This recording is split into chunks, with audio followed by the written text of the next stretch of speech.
बिस्मिल्लाहिर्रहमानिर्रहीम। अस्सलाम वालेकुम स्टूडेंट्स, हम BSN 7th सेमेस्टर की सब्जेक्ट नर्सिंग थ्योरी पढ़ रहे हैं। नर्सिंग थ्योरी में आप लोगों के कोर्स का यूनिट 1 हम कवर कर चुके हैं, जो कि हमारे चैनल के प्लेलिस्ट में मौजूद है। और चैनल के प्लेलिस्ट का लिंक आप लोगों को इस वीडियो लेक्चर के डिस्क्रिप्शन के एंड में मिल जाएगी, वहां से आप स्टडी कर सकते हैं। आज का हमारा जो वीडियो लेक्चर है, इसमें हम आप लोगों के कोर्स का एक और यूनिट स्टार्ट करेंगे, यूनिट 2, जो कि relationship among theory, research and practice पे हैं। तो स्टूडेंट्स, इन चीज़ों के दरमियान जो थ्योरी है, रिसर्च है, प्रैक्टिस है, इनके दरमियान रिलेशनशिप को समझने से पहले इनकी सिंपल डिफिनीशंस जो है वो आप लोग याद कर लें कि थ्योरी क्या होती हैं। तो थ्योरी के बारे में आप लोगों को पता है कि थ्योरी जो है वो एक मैप की तरह होती हैं, जो कि हमारी मदद करती हैं कि उसके थ्रू हम ये समझ पाते हैं, एक्सप्लेन कर पाते हैं कि चीज़ें किस तरीके से काम कर रही होती हैं। अगर कोई फेनोमेना होती हैं तो वो किस तरीके से अकर होती हैं, तो उसको अंडरस्टैंड करने के लिए और उसको एक्सप्लेन करने के लिए थ्योरीज़ हमारी मदद करती हैं। थ्योरीज़ जो है वो हमें एक फ्रेमवर्क ऑफ कंसेप्ट, एक प्रिंसिपल्स ऑफ कंसेप्ट हमें प्रोवाइड करती हैं, जिसके थ्रू हम डिफरेंट चीज़ों को अंडरस्टैंड कर रहे होते हैं। अब रिसर्च की अगर हम बात करें तो रिसर्च जो है वो एक सिस्टमेटिक प्रोसेस होती है, जिसके थ्रू हम इंफॉर्मेशन को गैदर करते हैं, इंफॉर्मेशन को एनालाइज करते हैं, ताकि हम नॉलेज जो है, अपनी नॉलेज जो है उसको एक्सपेंड कर सकें। अगर एग्जिस्टिंग नॉलेज है, एग्जिस्टिंग थ्योरीज़ वगैरह हैं, उनको वैलिडेट कर सकें, या फिर कोई न्यू नॉलेज जो है वो हम जनरेट कर सकें, इसलिए हम रिसर्च करते हैं। रिसर्च में क्या होता है कि हम क्वेश्चंस पूछते हैं, हम डेटा कलेक्ट करते हैं और फिर कंक्लूजन्स निकालते हैं, और कंक्लूजन जो हम निकालते हैं तो एविडेंस बेस्ड होती हैं, वो एविडेंस बेस्ड कंक्लूजन हम निकालते हैं, तो इसको हम रिसर्च कहते हैं। और जहाँ हम प्रैक्टिस की बात करते हैं तो प्रैक्टिस जो थ्योरीज, जो रिसर्च के थ्रू जो चीज़ें हमें फाइंड आउट होती हैं, उन फाइंड आउट इंफॉर्मेशंस को जब हम रियल वर्ल्ड सेटिंग के अंदर अप्लाई करते हैं, उनको हम वो थ्योरीज़ के जो फाइंडिंग्स होते हैं, रिसर्च के जो फाइंडिंग्स होते हैं, उनको जब हम रियल वर्ल्ड सेटिंग के अंदर उनकी एप्लीकेशन कर रहे होते हैं, उनको अप्लाई कर रहे होते हैं प्रॉब्लम्स को सॉल्व करने के लिए, या डिसीजन बनाने के लिए, या अपने जो हमारे स्पेसिफिक गोल्स होते हैं उनको अचीव करने के लिए, तो वो प्रैक्टिस कहलाती हैं। अब इनके दरमियान रिलेशनशिप की अगर हम बात करें तो थ्योरीज, रिसर्च और प्रैक्टिस जो है, इनके दरमियान रिलेशनशिप होती हैं। रिलेशनशिप की अगर हम इसको एक्सप्लेन करना चाहें रिलेशनशिप को, तो डिफरेंट तरीक़ों से हम एक्सप्लेन कर सकते हैं। जैसा कि हम कह सकते हैं कि जो थ्योरी होती है वो रिसर्च को गाइड करती हैं। किस तरीके से गाइड करती हैं? जितने भी थ्योरीज़ होते हैं तो वो फाउंडेशंस होते हैं, वो डायरेक्शन देते हैं रिसर्च इंक्वायरी को। रिसर्चर्स जो होते हैं वो थ्योरीज़ को यूज़ करते हुए हाइपोथेसिस फार्मूलेट करते हैं, अपने जो स्टडी डिज़ाइंस है वो सेलेक्ट करते हैं, और फिर जो उनके फाइंडिंग्स होते हैं वो इंटरप्रेट करते हैं। तो ये थ्योरी जो है वो गाइड करती हैं रिसर्च को। इसके अलावा इनके रिलेशनशिप की अगर हम बात करें तो हम कह सकते हैं कि जो रिसर्च होती हैं वो वैलिडेट करती हैं या फिर रिफ़ाइन करती हैं थ्योरीज़ को। तो ज़ाहिरी सी बात है कि जब हम रिसर्च करते हैं तो रिसर्च हम किस बेस पे करते हैं? थ्योरी के ऊपर हम रिसर्च करते हैं। जब किसी थ्योरी के ऊपर हम रिसर्च करते हैं तो उस थ्योरी को हम टेस्ट करते हैं, और टेस्ट करने के बाद जब हमारे साथ रिसर्च के जो एम्पिरिकल फाइंडिंग्स है वो आ जाते हैं, तो वो फाइंडिंग्स या तो उन थ्योरीज़ को सपोर्ट कर रही होती हैं या फिर उनको चैलेंज करती हैं। अगर वो थ्योरी गलत हैं तो फिर जो फाइंडिंग्स आते हैं वो उनको चैलेंज करती हैं, और चैलेंज करने के बाद या तो वो थ्योरी अगर गलत थी तो वो पूरी तरह से ख़त्म हो जाती हैं, या फिर उसमें अगर कोई किसी मॉडिफिकेशन की ज़रूरत थी तो उसमें मॉडिफिकेशन की जाती हैं। तो इसीलिए हम कहते हैं कि इनका आपस में ताल्लुक़ होता है, रिलेशनशिप होता है, कि शुरू में हमने कहा कि थ्योरीज़ जो है वो गाइडलाइन होती हैं रिसर्च के लिए, यानी थ्योरीज़ जो है वो गाइड करती हैं रिसर्च को। फिर हमने कहा कि रिसर्च जो है वो वैलिडेट करती हैं थ्योरीज़ को। अब प्रैक्टिस की अगर हम बात करें तो हम कह सकते हैं कि जो प्रैक्टिस होती हैं वो थ्योरीज़ और रिसर्च को इन्फॉर्म करती हैं। किस तरीके से इन्फॉर्म करती हैं? जब हम रियल वर्ल्ड प्रैक्टिस कर रहे होते हैं, रियल वर्ल्ड प्रैक्टिस में हमारी जो एक्सपीरियंसेस होती हैं तो वो फीडबैक देती हैं थ्योरीज़ को और रिसर्च को। जब प्रैक्टिशनर्स अप्लाई करते हैं डिफरेंट थ्योरीज़ को, डिफरेंट रिसर्च फाइंडिंग्स को अपने काम करते हुए, अपने वर्क के ऊपर जब वो अप्लाई करते हैं, तो वहाँ पे उनको पता चल जाता है कि उन रिसर्च फाइंडिंग में या फिर जो थ्योरी वो अप्लाई कर रहे हैं उनमें कौन कौन से लिमिटेशंस है, कौन कौन से गैप्स हैं, तो फिर वो फीडबैक दे देते हैं उन थ्योरीज़ को, उन रिसर्च को। तो इसीलिए हम कहते हैं कि ये जो प्रैक्टिस है ये इन्फॉर्म कर रही होती है थ्योरी को भी और रिसर्च को भी। इसी तरह हम ये भी कह सकते हैं कि थ्योरी जो है वो प्रैक्टिस को इन्फॉर्म करती हैं। किस तरीके से इन्फॉर्म करती हैं? जितने भी थ्योरीज होते हैं तो वो जो प्रैक्टिस हैं उसके लिए एक फ्रेमवर्क प्रोवाइड करती हैं, प्रिंसिपल्स प्रोवाइड करती हैं, जिनके थ्रू जो प्रैक्टिशनर्स होते हैं वो अपनी प्रैक्टिस कर रहे होते हैं उन गाइडेंस को फॉलो करते हुए। जब थ्योरेटिकल नॉलेज जो है उसको एक प्रोफेशनल किसी भी फील्ड का, किसी भी डिसिप्लिन का प्रोफेशनल जब अंडरस्टैंड कर लेता है तो वो उसको अंडरस्टैंड करते हुए उन नॉलेज को अपने प्रैक्टिस में वो यूज़ कर रहा होता है कम्प्लेक्स इश्यूज़ को सॉल्व करने के लिए, डिसीजन बनाने के लिए और इफ़ेक्टिव इंटरवेंशंस करने के लिए। तो इसीलिए हम कहते हैं कि थ्योरी जो है वो प्रैक्टिस को इन्फॉर्म करती है। इसी तरह हम कहते हैं कि रिसर्च जो है वो भी प्रैक्टिस को इन्फॉर्म करती है। रिसर्च किस तरीके से प्रैक्टिस को इन्फॉर्म करती हैं? रिसर्च के जो फाइंडिंग्स होते हैं तो वो एक गाइडेंस प्रोवाइड करते हैं प्रैक्टिस के लिए। प्रैक्टिशनर्स जो है वो जब रिसर्च के जो फाइंडिंग्स हैं उनको शामिल कर लेते हैं अपने काम में, अपने प्रैक्टिस में, तो उनके जो आउटकम्स होते हैं वो इम्प्रूव होते हैं, उनके जो अप्रोचेस होते हैं वो रिफ़ाइन होते हैं और जो क्वालिटी ऑफ केयर वो प्रोवाइड कर रहे होते हैं वो इन्हेंस होती हैं। तो स्टूडेंट्स, यहाँ पे ओवरऑल ये जितनी भी गुफ्तगू हमने की तो इसका मकसद ये है कि ये थ्योरी, रिसर्च और प्रैक्टिस जो है ये एक दूसरे से इंटरकनेक्टेड है, इंटरकनेक्टेड कंपोनेंट्स होते हैं और इन सब का मकसद ये होता है कि एक डायनेमिक प्रोसेस में रहते हुए इनका मकसद ये होता है कि ये जितनी भी नॉलेज है एक डिसिप्लिन के अंदर उसको इन्हेंस करती हैं, नॉलेज को एडवांस करती हैं, प्रैक्टिस को इम्प्रूव करती हैं और अल्टीमेट इनका गोल ये होता है कि जो आउटकम्स होते हैं उनको इम्प्रूव किया जाए। तो हम कभी भी ये नहीं कह सकते कि थ्योरी, रिसर्च और प्रैक्टिस जो है इनके दरमियान कोई रिलेशनशिप नहीं है।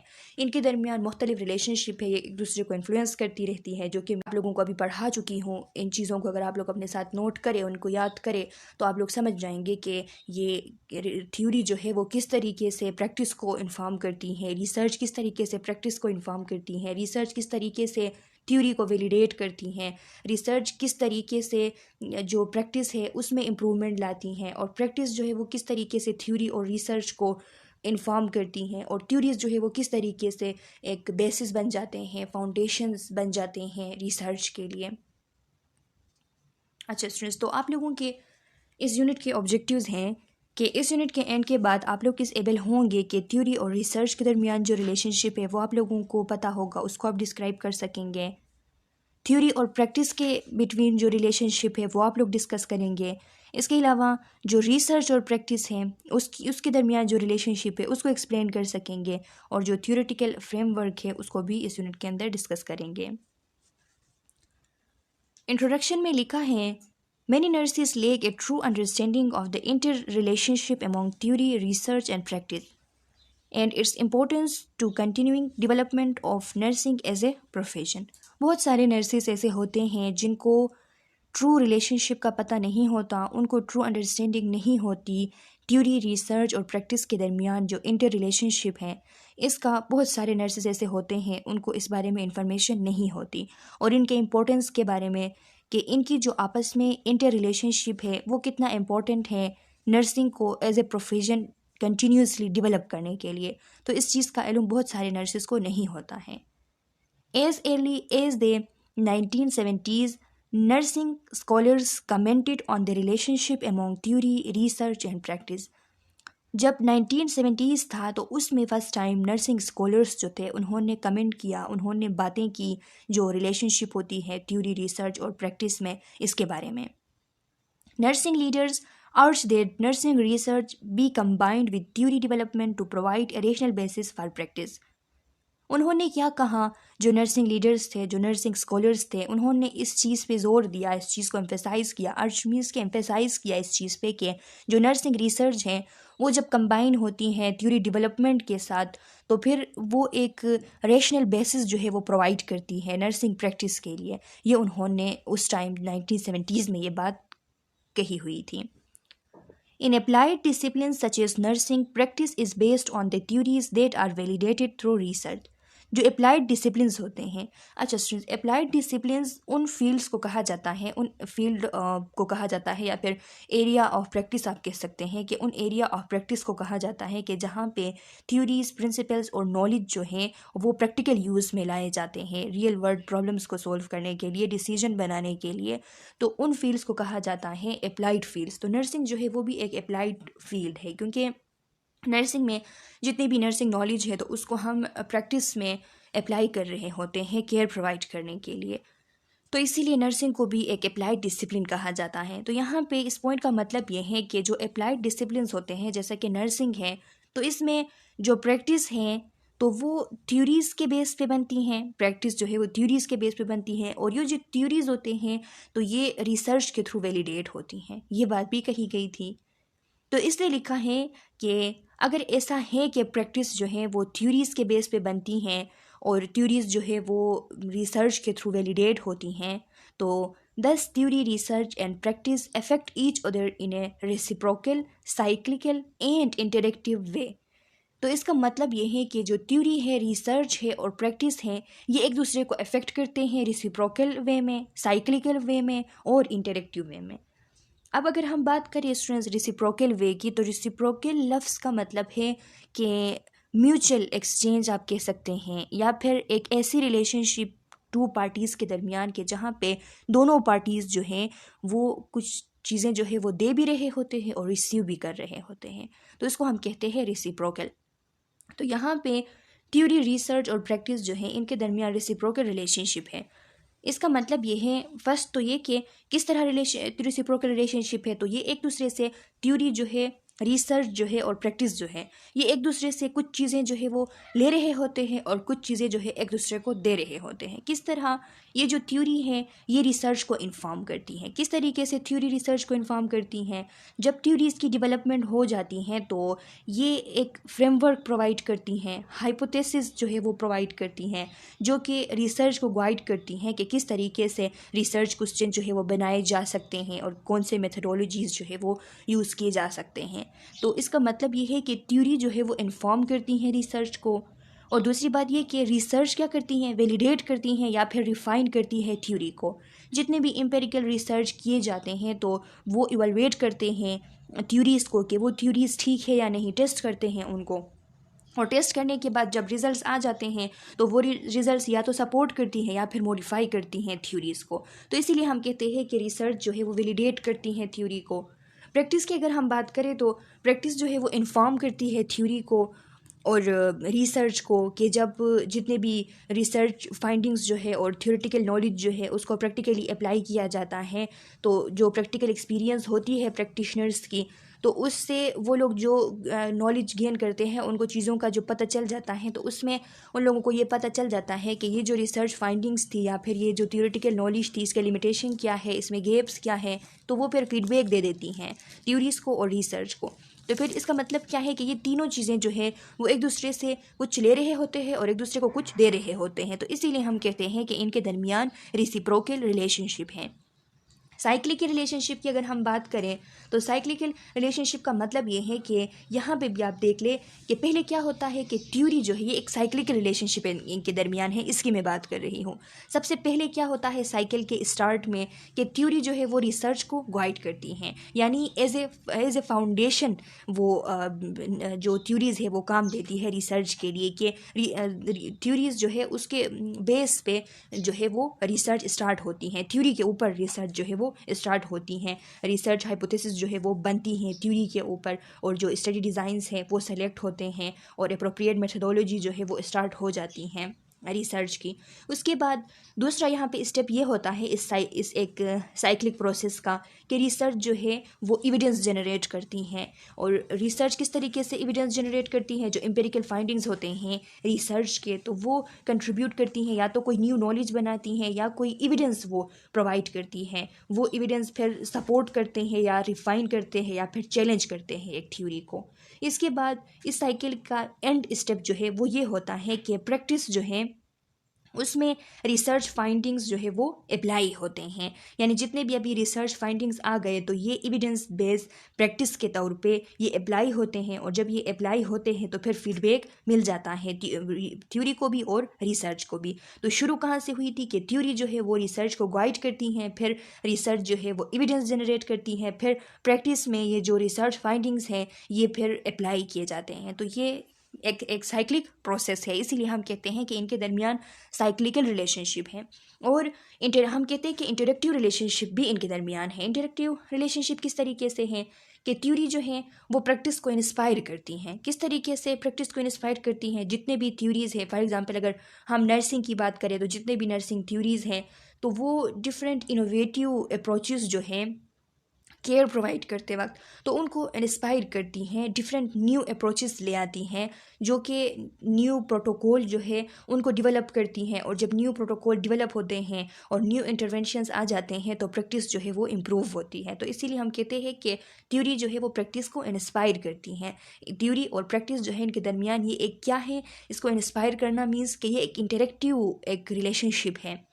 फिर हम कहते हैं कि प्रैक्टिस जो है वो रिसर्च इंक्वायरीज़ को स्टिमुलेट करती हैं। ये प्रैक्टिस और रिसर्च के दरमियान एक इंटरेक्टिव रिलेशनशिप है कि जितने भी क्लिनिकल प्रैक्टिस के दौरान क्लिनिकल सेटिंग के अंदर जितने भी चैलेंजेस आ जाते हैं तो वो चैलेंजेस जो हैं वो एक रिसर्च इंक्वायरी को स्पार्क करती हैं। स्पार्क मीन्स कि वो स्टार्ट करती हैं, वो ये शुरुआत कराती हैं कि इस पे रिसर्च किया जाए। ये एक चैलेंज है तो इस चैलेंज पे, ये एक प्रैक्टिकल चैलेंज सामने आ गई है तो इस पे अब रिसर्च होना चाहिए, तो उसको स्टार्ट करती हैं, मीन्स कि उसको स्टिमुलेट करती हैं।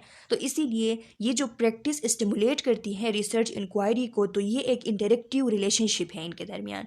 और फिर हम कहते हैं कि जो रिसर्च है तो वो फिर प्रैक्टिस इम्प्रूवमेंट को इन्फॉर्म करती हैं। जितने भी एविडेंस जनरेट हो जाते हैं रिसर्च के बाद तो फिर वो जो जितने भी एविडेंस बेस्ड जो जितने भी इंफॉर्मेशंस आए हुए हैं तो फिर वो लाके प्रैक्टिस में यूज़ किया जाता है, ताकि जो प्रैक्टिस है उसको मज़ीद जो है रिफ़ाइन किया जा सके और हेल्थ डिलीवरी सिस्टम जो है उसको मज़ीद इम्प्रूव किया जा सके। तो इसीलिए हम कहते हैं कि रिसर्च और प्रैक्टिस जो है इसके दरमियान भी एक इंटरेक्टिव रिलेशनशिप है।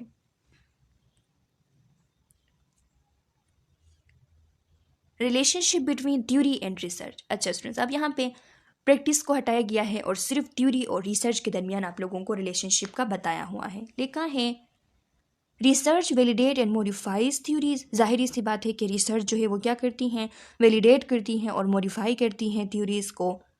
इन nursing theories stimulate nurse scientist to explore significant problem in a field of nursing. Nursing में क्या होता है कि डिफरेंट नर्सिंग थ्योरीज जो हैं वो जो नर्स साइंटिस्ट होते हैं उनको स्टिमुलेट करते हैं कि वो कोई सिग्निफिकेंट प्रॉब्लम जो है नर्सिंग फील्ड के अंदर उसको एक्सप्लोर करें।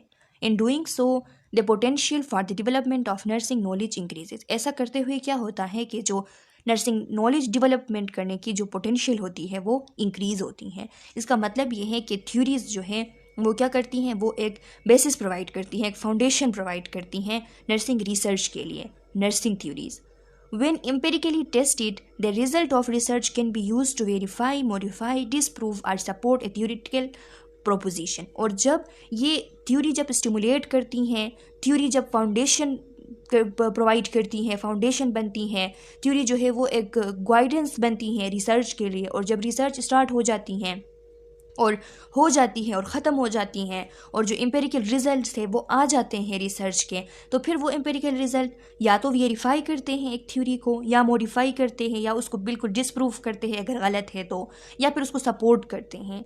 तो इसीलिए कहते हैं कि थ्योरी और रिसर्च के दरमियान रिलेशनशिप है, जो कि अभी आप लोगों को वाज़ेह हो गई है। अब थ्योरी और प्रैक्टिस के दरमियान जो रिलेशनशिप है उसके बारे में लिखा है थ्योरी गाइड्स प्रैक्टिस। जाहिर सी बात है कि थ्योरी जो है वो गाइड करती है प्रैक्टिस को। किस तरीके से? One of the primary uses of theory is to contribute insight about nursing practice situation through provision of goals for assessment, diagnosis and intervention. एक प्राइमरी यूज़ थ्योरी का ये है कि थ्योरी जो है वो नर्सिंग प्रैक्टिस को इंसाइट करती हैं, डिफरेंट सिचुएशंस के अंदर वो गोल प्रोवाइड करती हैं असेसमेंट के लिए, डायग्नोसिस के लिए और इंटरवेंशंस के लिए। यानी थ्योरी से ही हमें पता चलता है कि हमारे असेसमेंट जब हम कर रहे होते हैं पेशेंट की तो उसके क्या गोल्स हैं, हम क्यू असेसमेंट कर रहे होते हैं, ये हम थ्योरी से ही जानते हैं। डायग्नोसिस हम किस तरीके से करें, उसके क्या गोल्स है वो भी हमें थ्योरी से पता चलता है, और इंटरवेंशंस के क्या गोल्स हैं वो भी हमें थ्योरी से पता चलता है। फिर through practice nursing theory is shaped and guideline for practice evolve. अब प्रैक्टिस के थ्रू क्या होता है, नर्सिंग थ्योरी जो है वो शेप्ड होते हैं। जब एक थ्योरेटिकल नॉलेज को प्रैक्टिस में अप्लाई किया जाता है तो फिर उसके जो लिमिटेशंस वगैरह है उसका पता चल जाता है, उसमें जो गैप वगैरह हैं उसका पता चल जाता है, और फिर उनकी इम्प्रूवमेंट होती हैं, वो शेप्ड होते हैं, और शेप्ड होने के बाद एक बेहतर प्रैक्टिस के लिए गाइडलाइन जो है वो इवॉल्व हो जाते हैं। Theory renders practice more efficient and more effective, and the ultimate benefit of theory application in nursing is the improvement of client care। अब क्या होता है कि थ्योरी जो है वो प्रैक्टिस को मोर इफ़िशिएंटली और मोर इफ़ेक्टिवली रेंडर करती हैं। रेंडर करने का मतलब ये है कि इंटरप्रेट करती हैं, या फिर आप कह सकते हैं कि रिप्रेजेंट करती हैं। तो थ्योरी जो है वो प्रैक्टिस को इफ़िशिएंटली और इफ़ेक्टिवली रेंडर करती हैं, और इसके आखिरकार इसका बेनिफिट ये होता है कि जो थ्योरी के जो एप्लीकेशंस होते हैं तो उनको अगर नर्सिंग में थ्योरी को अप्लाई किया जाता है तो इसका आखिरकार फ़ायदा ये होता है कि जो क्लाइंट केयर होती है वो इम्प्रूव हो जाती हैं। तो इस डिस्कशन से आप लोगों को वाज़ेह हो चुकी है कि थ्योरी और प्रैक्टिस में क्या रिलेशनशिप है। अब आप लोगों को बताया गया है कि रिसर्च और प्रैक्टिस के दरमियान क्या रिलेशनशिप है। लिखा है research is the key to development of a discipline. Research जो है वो एक की है जिसके थ्रू एक डिसिप्लिन की डेवलपमेंट होती है। जिस फील्ड में रिसर्च नहीं है तो वो फील्ड उस डिसिप्लिन की डेवलपमेंट नहीं हो सकती। यही बात कि जब नर्सिंग में रिसर्च की कोई कंसेप्ट नहीं थी शुरू में, तो फिर नर्सिंग जो है ये बिल्कुल इसकी डेवलपमेंट नहीं हो रही थी। जब से रिसर्चेस जो है वो स्टार्ट हो गए, इसमें नर्सिंग साइंटिस्ट जो है वो जब काम करने लगे, नर्सिंग स्कॉलर्स बनने लगे और वो रिसर्च करने लगे, तभी से ये डिसिप्लिन जो है इसकी डेवलपमेंट स्टार्ट हुई। तो इसीलिए लिखा है कि रिसर्च जो है वो एक की है किसी भी डिसिप्लिन में डेवलपमेंट के लिए। Middle range and practice theories में be tested in practice through clinical research. और जो मिडिल रेंज थ्योरीज होते हैं, जो प्रैक्टिस थ्योरीज होते हैं, तो उनको टेस्ट किया जाता है क्लिनिकल रिसर्च के through. If individual practitioners are to develop expertise, they must participate in research। अगर ये जो practitioners हैं इनको एक्सपर्ट बनना है अपने फील्ड में, तो उनको ये बात उनके लिए लाजमी है कि वो रिसर्च में पार्टिसिपेट करेंगे। बगैर रिसर्च में पार्टिसिपेट करते हुए वो अपने फील्ड के अंदर एक्सपर्ट नहीं बन सकते। In summary, there is a need to encourage nurses to test and refine theories and models to develop। Summary इसका ये है कि ज़रूरत है नर्सिस को इंकरेज करने की कि वो रिसर्च में हिस्सा ले, वो टेस्ट करे, रिफाइन करे थ्योरीज़ को, और डिफरेंट मॉडल्स जो है वो डेवलप करें, their own personal models of practice. और इसी तरह उनके अपने पर्सनल मॉडल्स हो सकते हैं उनके प्रैक्टिस के लिए। Theoretical framework in nursing. Theoretical framework क्या है नर्सिंग में, तो लिखा है a theoretical framework in nursing provide a structure that guide and inform research practice and education. Theoretical framework nursing में एक ऐसी फ्रेमवर्क होती हैं, एक ऐसी गाइडलाइन होती हैं जो कि स्ट्रक्चर प्रोवाइड करती हैं। उस स्ट्रक्चर के थ्रू हमारा जो रिसर्च होता है, प्रैक्टिस होता है और एजुकेशन होता है, वो उसको गाइडेंस भी मिलती है और वो उसको इन्फॉर्म भी करते हैं। It serves as a foundation for understanding, analyzing and interpreting nursing phenomena। हमारे जो theoretical frameworks होते हैं वही एक फाउंडेशन बनती है, बुनियाद बनती हैं नर्सिंग फेनोमेनास को अंडरस्टैंड करने के लिए, उनको एनालाइज करने के लिए और उनको इंटरप्रेट करने के लिए। Theoretical framework help nurses to conceptualize their work, develop nursing knowledge and contribute to the advancement of their profession। यही theoretical frameworks होते हैं जो कि नर्सिस की मदद करती हैं कि वो अपने काम को उसकी एक कंसेप्ट बनाए, नर्सिंग नॉलेज जो है उसको डेवलप करे और फिर जो उनकी प्रोफेशन है उनमें मज़ीद एडवांसमेंट वो लाते जाएँ। तो theoretical framework जो है वो इसकी एक फाउंडेशन बनती है। Nursing Meta paradigm. Nursing Meta paradigm में आप लोगों को पिछली वीडियो लेक्चर के अंदर जब मैं आप लोगों को यूनिट 1 पढ़ा रही थी तो उसमें मैंने डिटेल के साथ आप लोगों को समझाई थी कि नर्सिंग पैराडाइम जो है वो नर्सिंग थ्योरीज़ का एक बेसिक फ्रेमवर्क होता है नर्सिंग थ्योरीज़ के लिए। जो भी नर्सिंग थ्योरीज़ इस पैराडाइम को फॉलो करती हैं तो फिर तब जाके वो नर्सिंग थ्योरीज़ कहलाती हैं, जिसके 4 मेजर कंपोनेंट्स हैं। पर्सन है, the individual receiving nursing care. Environment है, the surroundings and context in which nursing care occurs, जो सराउंडिंग्स होते हैं, जो इन्वायरमेंट होती हैं जिसमें नर्सिंग केयर होती हैं, तो वो, और health the state of well being and goal of nursing care, यानी जो स्टेट ऑफ वेल बीइंग होती हैं और गोल ऑफ नर्सिंग केयर होती हैं। इसका मतलब ये है कि हेल्थ जो है वो एक स्टेट ऑफ वेल बीइंग है और ये नर्सिंग केयर का मकसद है। नर्सिंग केयर का मकसद ये है कि नर्सिंग केयर अगर प्रोवाइड की जा रही है एक पेशेंट को, तो वो जाके ऐसे इस तरीके से काम करे कि उसके हेल्थ को इम्प्रूव करे। नर्सिंग क्या है? The action, roles and responsibilities of a nurse. Nurse के जो एक्शंस, रोल्स और रिस्पॉन्सिबिलिटीज़ होते हैं तो उसको हम नर्सिंग कहते हैं। अब ये 4 चीज़ें जो है इन पे फोकस करना एक नर्सिंग थ्योरी जो है उसमें उसके लिए मस्ट होता है कि इन 4 चीज़ों पे उसका फोकस हो किसी भी नर्सिंग थ्योरी का। ये इसके मेटा पैराडाइम कहलाते हैं। ग्रैंड नर्सिंग थ्योरीज, तो स्टूडेंट्स ये भी हम डिस्कस कर चुके थे पिछली वीडियो लेक्चर के अंदर यूनिट 1 में कि ग्रैंड थ्योरीज हम किन्हें कहते हैं। तो फर्स्ट वन मेटा थ्योरीज थे, जिनके बारे में हमने कहा था कि मेटा थ्योरीज जो हैं वो ऐसे थ्योरीज होते हैं जो कि थ्योरी अबाउट थ्योरीज होते हैं। इसके बाद हमने कहा था कि ग्रैंड थ्योरीज ये सेकंड लेवल हैं, ये भी जो है ऐसे थ्योरीज होते हैं जो कि हाई लेवल के होते हैं, लेकिन मेटा थ्योरीज से लो लेवल के होते हैं। इनके बारे में हमने कहा था कि जो ग्रैंड थ्योरीज होते हैं तो ये बहुत सारे कंसेप्ट्स के ऊपर बने होते हैं। यहाँ पे एग्जाम्पल दी गई हैं ग्रैंड नर्सिंग थ्योरीज की। फ्लोरेसेंस नाइटिंगेल्स एनवायरमेंटल थ्योरी, जो कि आप लोग पढ़ेंगे इस सब्जेक्ट में, ये सारे थ्योरीज जो है आप लोग डिस्कस करेंगे, आप लोगों के कोर्स में ये सारे थ्योरीज इंक्लूड हैं। फ्लोरेसेंस नाइटिंगेल की जो एनवायरमेंटल थ्योरी है वो किस चीज़ पे एम्फेसिस करती हैं? तो लिखा है emphasize the impact of environment on health and wellbeing. Health और वेलबींग पे जो इम्पैक्ट होती हैं एनवायरनमेंट की, उसके बारे में। तो ये एक बहुत ही जो है वो बहुत सारे कंसेप्ट इसमें मौजूद हैं। एनवायरनमेंट की अगर हम बात करते हैं तो एनवायरनमेंट, उसकी फ़िज़िकल एनवायरनमेंट, उसकी बायोलॉजिकल एनवायरनमेंट, वो सारी चीज़ें उसमें आती हैं। और जब हम इम्पैक्ट की बात करते हैं कि हेल्थ पे उनका क्या इम्पैक्ट होता है, वेलबींग पे उनका क्या इम्पैक्ट होता है, तो इसमें बहुत सारे कंसेप्ट्स मौजूद हैं, इसीलिए इसको हम कहते हैं कि ये ग्रैंड थ्योरी है।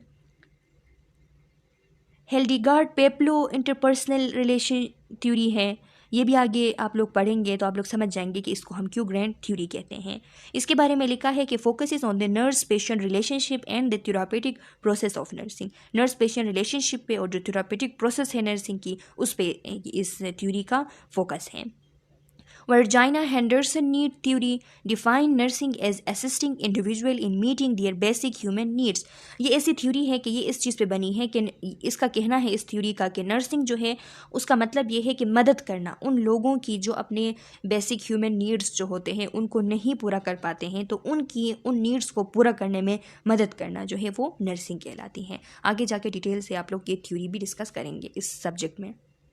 अब मिडिल रेंज थ्योरीज़ की बात आती हैं तो मैं आप लोगों को पढ़ा चुकी हूँ मिडिल रेंज थ्योरीज़ के बारे में कि मिडिल रेंज थ्योरीज़ जो हैं ये ऐसे थ्योरीज़ होते हैं जो कि ग्रैंड थ्योरीज़ से लो लेवल के होते हैं और प्रैक्टिस थ्योरीज़ से थोड़े हाई लेवल के होते हैं। ये थ्योरीज़ जो है वो ग्रैंड थ्योरीज़ से थोड़े नैरो फोकस्ड और स्पेसिफिक होते हैं, लेकिन प्रैक्टिस थ्योरीज़ से ब्रॉडर होते हैं। ये बात आप लोगों ने याद रखनी है। इनका मकसद ये होता है कि ये किसी फेनोमेना जो है उसको एक्सप्लेन करें किसी भी सर्टेन एस्पेक्ट्स के अंदर। फॉर एग्जांपल अगर नर्सिंग प्रैक्टिस की अगर हम बात करें तो किसी नर्सिंग प्रैक्टिस के एक सर्टेन एस्पेक्ट के ऊपर किसी फिनोमेना को एक्सप्लेन करना या फिर किसी स्पेसिफिक पॉपुलेशन के ऊपर किसी फिनोमेना को एक्सप्लेन करना, ये इनका एम होता है मिडिल रेंज थ्योरीज़ का। मिडिल रेंज थ्योरीज़ जो होते हैं ये एक ब्रिज जो है वो प्रोवाइड करते हैं जो नर्सिंग रिसर्च है और नर्सिंग प्रैक्टिस है उसके दरमियान, क्योंकि ये फ्रेमवर्क जो है वो प्रोवाइड करते हैं जो कि फिर जाके रियल वर्ल्ड सिचुएशंस जो होते हैं वहाँ पे अप्लाई की जाती हैं। तो ये मिडिल रेंज थ्योरीज़ के बारे में आपने ये बात याद रखनी है कि प्रैक्टिस थ्योरीज़ से ये थोड़े ब्रॉडर होते हैं और जो ग्रैंड थ्योरीज़ होते हैं उनसे थोड़े नैरो लाइक होते हैं। तो यहाँ पे जो एग्जाम्पल दिए गए हैं मिडिल रेंज थ्योरीज़ की, तो उसमें Imogene King's theory of goal attainment है जिसमें explores how nursing and patient interact to achieve mutually agreed upon goals. यानी इसमें ये चीज़ को बयान किया गया है कि कैसे नर्सेज और पेशेंट जो है वो आपस में इंटरेक्ट करते हैं और वो किस तरीके से एग्री हो जाते हैं डिफरेंट गोल्स के ऊपर कि म्यूचुअली उनको अटेन करना है। और Dorothea Orem's self care deficit theory हैं जो कि एग्जामिन करती हैं रोल ऑफ नर्स को कि किस तरीके से सेल्फ केयर नीड्स को पूरा करने में एक इंडिविजुअल की नर्सिस जो है वो हेल्प करते हैं। तो ये मिडिल रेंज थ्योरीज के एग्जाम्पल है। ये बात आप लोगों ने याद रखनी है, मे भी आप लोगों से MCQs में पूछी जा सकती हैं। अच्छा स्टूडेंट्स, अब बात आ गई कंसेप्चुअल मॉडल्स की। तो कंसेप्चुअल मॉडल्स जो होते हैं ये ऑर्गेनाइज्ड स्ट्रक्चर होते हैं जो कि थ्योरी को डिस्क्राइब करते हैं। कंसेप्चुअल मॉडल्स जो होते हैं वो एक गाइडलाइन प्रोवाइड करते हैं मिडिल रेंज थ्योरीज़ के लिए। जो मिडिल रेंज थ्योरीज़ की डेवलपमेंट होती है तो वो इनके बेसिस पे होती हैं कंसेप्चुअल मॉडल्स की। कंसेप्चुअल मॉडल्स की अगर आप लोग एग्जांपल ले लें तो जो हेल्थ बिलीफ मॉडल आप लोगों ने CHS में मैं आप लोगों को पढ़ा चुकी थी हेल्थ बिलीफ मॉडल, और उससे पहले भी कोई सब्जेक्ट आप लोगों की थी जिसमें हेल्थ बिलीफ मॉडल का जिक्र था, शायद TLP में, तो उसमें भी आप लोगों को पढ़ा चुकी थी। तो वो एग्जांपल है कंसेप्चुअल मॉडल्स की। इसके अलावा मॉडल ऑफ बिहेवियर चेंज है, वो एग्जांपल है कंसेप्चुअल मॉडल्स की। कंसेप्चुअल मॉडल्स और थ्योरीज में फ़र्क होता है। फ़र्क ये होता है कि जो कंसेप्चुअल मॉडल्स होते हैं तो वो एक सिंप्लीफाइड रिप्रेजेंटेशन होते हैं किसी भी सिस्टम के या किसी भी फिनोमेना के, जो कि कंसेप्ट्स को, जो की कंसेप्ट्स वहाँ पे मौजूद होती हैं उस फिनोमेना के अंदर या उस सिस्टम के अंदर, तो उनको हाईलाइट करती हैं और उनके दरमियान जो इंटर रिलेशनशिप है उनको हाईलाइट करती हैं। यानी ये जो कंसेप्चुअल मॉडल्स होते हैं तो ये थ्योरी के लिए, थ्योरी डेवलपमेंट के लिए एक फाउंडेशन लाइक होते हैं। इनके बेस पे फिर थ्योरीज जो है वो बनते हैं। अब थ्योरीज और इनमें बेसिक फ़र्क ये होता है, आप किस तरीके से पहचानेंगे कि ये थ्योरी है, ये कंसेप्चुअल मॉडल है। तो जो कंसेप्चुअल मॉडल्स होते हैं तो उनमें एम्पिरिकल स्पेसिफिसिटी नहीं होती, और जो प्रिडिक्टिव पावर होती हैं जो कि थ्योरीज में होती है, प्रिडिक्टिव पावर किसी चीज़ को प्रिडिक्ट करने की जो एक पावर होती है तो वो थ्योरीज में होती हैं। थ्योरीज क्या करते हैं, थ्योरीज जो है वो कंसेप्ट्स के ऊपर बने होते हैं और वहाँ पे एम्पिरिकल फाइंडिंग्स होते हैं और वो किसी भी फिनोमेना को एक्सप्लेन और प्रेडिक्ट कर सकती हैं। लेकिन यहाँ पे जो कंसेप्चुअल मॉडल्स होते हैं तो इनमें वो एम्पिरिकल स्पेसिफिसिटी नहीं होती और जो प्रेडिक्शन की पावर है वो मौजूद नहीं होती है। तो इससे आप समझ सकते हैं कि कंसेप्चुअल मॉडल्स जो है उनमें और थ्योरीज में क्या फ़र्क है। अब यहाँ पे आप लोगों के स्लाइड्स में एग्जांपल जो दी गई है कंसेप्चुअल मॉडल्स की, तो वो रोई एडाप्टेशन मॉडल है, रोइस एडाप्टेशन मॉडल, और Neuman health care system model है। रोइस जो एडाप्टेशन मॉडल है उसके बारे में लिखा है, examine how individual adapt to changes in their environment and the role of nursing in facilitating this adaptation. कि अपने एनवायरनमेंट के अंदर जो इंडिविजुअल्स है वो किस तरीके से एडाप्टेशन करती है, चीज़ों को अडाप्ट करती हैं, और नर्सिंग जो है वो किस तरीके से इस एडाप्टेशन को फैसिलिटेट कर सकती हैं नर्सिस। तो इस चीज़ पे ये मॉडल जो है वो बनी हुई है। Neuman's health care system model जो है उसका फोकस किस चीज़ पे है, focus on stressors and the nurse's role in helping individuals maintain stability in face of stressor. Stressor पे फोकस है कि स्ट्रेसर्स क्या होते हैं, उनका क्या कंट्रीब्यूशन होता है, और फिर लिखा है कि जो नर्सिस है उनकी क्या रोल है, कि जब पेशेंट जो है वो स्ट्रेसर को फेस करती हैं तो उस टाइम उनको स्टेबल करना, स्टेबिलिटी उनको सिखाने में नर्सिस की क्या रोल होती हैं, इस चीज़ पे फोकस किया गया है। तो ये आपने याद रखनी है कि रोइस एडाप्टेशन मॉडल और Newman's health care system model जो है वो कंसेप्चुअल मॉडल्स के एग्जाम्पल हैं। ट्रांस कल्चरल नर्सिंग थ्योरी जो है, मेडलिन लिनेंजर कल्चरल केयर थ्योरी जो है, ये आप लोग पढ़ चुके हैं CHS में। ये एग्जाम्पल है मिडिल रेंज थ्योरीज़ की। इसके बारे में लिखा है कि emphasize the importance of understanding and incorporating cultural factor into nursing care. यानी जो कल्चरल फैक्टर्स होते हैं उनको कंसीडर करने और उनको शामिल करने नर्सिंग केयर में, इसकी इंपॉर्टेंस पे ये थ्योरी बनी गई थी, मिडिल रेंजर की थ्योरी, और ये मिडिल रेंज थ्योरीज़ की एग्जाम्पल है। ये बात आप लोगों ने याद रखनी है। It's important to note that nurses may draw from multiple theories and frameworks to inform their practice. इस बात को याद रखना, नोट करना इम्पॉर्टेंट है कि नर्सेज जो है वो डिफरेंट थ्योरीज से, डिफरेंट फ्रेमवर्क्स से नॉलेज ले सकते हैं अपने प्रैक्टिस को इन्फॉर्म करने के लिए, depending on the context and specific needs of the patient population. ये उस चीज़ पे डिपेंड करता है कि जो पेशेंट पॉपुलेशन है उनके जो स्पेसिफिक नीड्स है, तो उसको देखते हुए उस कॉन्टेक्स्ट से different framework, multiple theories, multiple framework से अपने लिए नॉलेज जो है वो ड्रा कर सकते हैं। Additionally nursing theories continue to evolve. Additionally ये बात भी याद रखें कि नर्सिंग थ्योरीज जो है वो कंटिन्यू है, इवोल्व होते जा रहे हैं as the profession respond to new challenges and research finding. जैसे ही न्यू रिसर्च फाइंडिंग्स आती जा रही हैं, न्यू चैलेंजेस आते जा रहे हैं इस प्रोफेशन में, तो इसके साथ साथ नर्सिंग थ्योरीज जो है वो भी इवोल्व होते जा रहे हैं। अच्छा स्टूडेंट्स, तो ये कवर हो चुकी हैं आप लोगों की ये जो यूनिट है, यूनिट 2। ये एक छोटी सी यूनिट थी, तो इसीलिए मैंने एक ही वीडियो लेक्चर के अंदर इसको कवर कर लिया। और इसमें जो इसकी कोर कंसेप्ट है वो मैं शुरू में ही आप लोगों को बता चुकी हूँ। इसके दरमियान जो जितने भी इंटर रिलेशनशिप्स है थ्योरी, प्रैक्टिस और रिसर्च के दरमियान, तो उसकी अगर आप लोग नोट्स बना दें तो फिर वो नोट्स देख के ही आप लोग समझ जाएंगे कि इनके दरमियान रिलेशनशिप किस तरीके से है, किस तरीके से एक दूसरे को इन्फॉर्म करती हैं, किस तरीके से एक दूसरे के लिए गाइडेंस जो है वो प्रोवाइड करती हैं। फिर भी अगर आप लोगों को समझ नहीं आई, किसी पॉइंट में कोई कन्फ्यूजन रही, तो फिर अपना क्वेश्चन कमेंट सेक्शन में डाल ले। मैं नेक्स्ट वीडियो लेक्चर में जब आप लोगों के कोर्स का कोई और यूनिट स्टार्ट करूँगी तो उसमें आप लोगों के क्वेश्चंस का आंसर करूँगी। तब तक के लिए अल्लाह हाफिज़।